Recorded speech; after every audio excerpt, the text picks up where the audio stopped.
Hello, my name is Dr. Craig Childress. I'm a clinical psychologist in Pasadena, California. I specialize in treating ADHD spectrum disorders, angry oppositional behaviors in childhood, parenting issues, and family relationship issues. And today I'm going to talk with you about parenting the foster child. Now, in working with foster children, one of the first things I would do is get a cognitive evaluation of the child and to see just exactly where their cognitive status is. That can often be compromised in foster children because of trauma or because of exposure to methamphetamine or drugs or alcohol prenatally. The other thing I'd like to recommend is the evaluation of their sensory motor processing systems. That too can often be compromised because of prenatal exposure to drugs and alcohol or just trauma-related issues as well. And so getting that sensory motor evaluation and the cognitive evaluation are good first steps with them. Now, with children in the foster care system, I would assume that there are going to be problems in the relationship systems. And there's two relationship systems, attachment and a psychological connection system.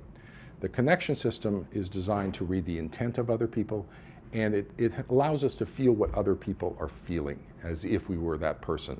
It allows us to go into the movies and feel what actors feel in the movies. Both of these systems are likely to be problematic in children within the foster care systems. In particular, I would pay attention to three areas that are particularly troubling with foster children.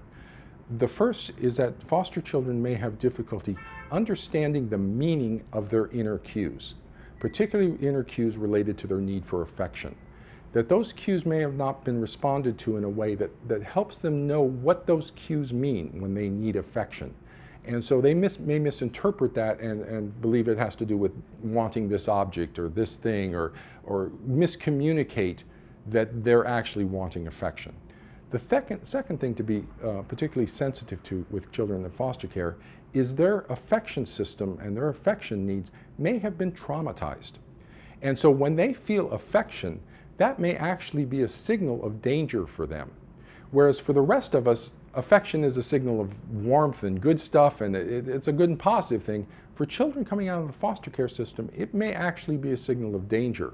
So when you're warm and wonderful for them and you activate their affection, they may actually get violent, they may actually hit you, or they may run away. And it's difficult to understand, why is this child acting out in violence in response to affection or running away when I'm just trying to be nice or getting all disorganized? It's because their affection needs have been traumatized. Another thing to pay attention to with children in the foster care system is freezing is a response to trauma. That when children are in terror, one of the responses is fight and flight, but another response is to freeze. And so sometimes when children become overwhelmed in the foster home, they might freeze, and the foster parents interpret that as oppositional behavior. The child's not doing what they're told to do, and instead the child has just gone into a freeze response. And so those are important kind of areas to be particularly sensitive to with foster children. Now, my recommendations for working with foster children is to first use the authority system lightly, okay? The authority system is essentially dominance submission networks involving the use of punishment. That's not particularly a helpful system to use with kids in the foster care system. We want to communicate authority, absolutely. Parents are the authority and we want to communicate that, but we want to communicate it in a calm and confident way. It doesn't necessarily take punishment as a way of communicating that. More what we want to use is the social dialogue systems and the psychological connection system, the relationship systems, about doing things because that's how we do them. That's the right thing to do. It's you care about other people's feelings rather than, yes, I can force you to do it because I can punish you. And in particular, in using the social dialogue systems, we want to focus on guidance strategies rather than discipline strategies. We want to become involved with the child and help the child learn what to do to be successful, rather than simply punishing them for being unsuccessful.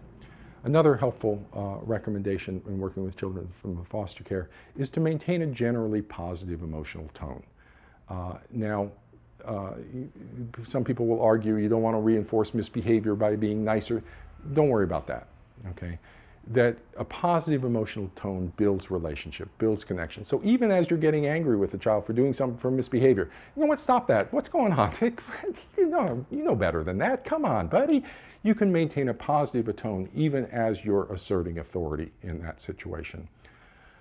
Finally, with kids in the foster care system, one of the helpful relationship moves back and forth are called breach and repair sequences, minor breach and repair sequences.